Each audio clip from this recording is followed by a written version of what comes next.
Falakata block के जटेश्वर स्थित काजली हल्ट समता केंद्र परिसर में समतावादी युगल किशोर रायवीर की जयंती मनाई गई है। आज समता केंद्र परिसर में युगल किशोर रायवीर की मूर्ति का अनावरण भी किया गया। कुछ बिहार के पंचानन वर्मा विश्वविद्यालय के कुलपति निखिल चंद्र राय ने शुक्रवार को युगल किशोर रायवीर की जयंती के अवसर पर एक रैली भी निकाली गई, जो काजली हल्ट सहित विभिन्न इलाकों की परिक्रमा की।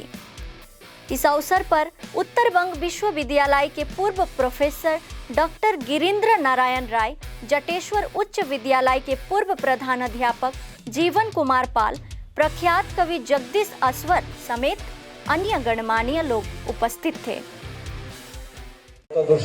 তার মতাবলম্বী বিশিষ্ট মানুষ রয়েছেন যারা তাকে চেনেন এবং তাদের সঙ্গে তার নিয়মিত যোগাযোগ হতো, তিনি যেতেন। তার মধ্যে একটা ভারত বোধ কাজ করত। তিনি সমাজের একেবারে নিম্ন বর্গের, নিম্ন বর্ণের বা পিছিয়ে পড়া মানুষের, অনগ্রসর শ্রেণীর তাদের জন্য বিশেষ করে কথা বলতেন। রাজনৈতিক চিন্তা তো ছিলই, এদের তিনি তাদের স্ব অধিকারে প্রতিষ্ঠিত করতে চাইতেন। ভারতের সংবিধান তাদের যে অধিকার দেয়, সেই অধিকার থেকে তারা যে বঞ্চিত, সেই অধিকারকে তিনি প্রতিষ্ঠিত করতে চেয়েছিলেন। শুধুমাত্র এই অঞ্চলের মানুষ নয়, সমস্ত ভারতবর্ষের সেই অনগ্রসর মানুষদের জন্য তিনি চিন্তা করতেন।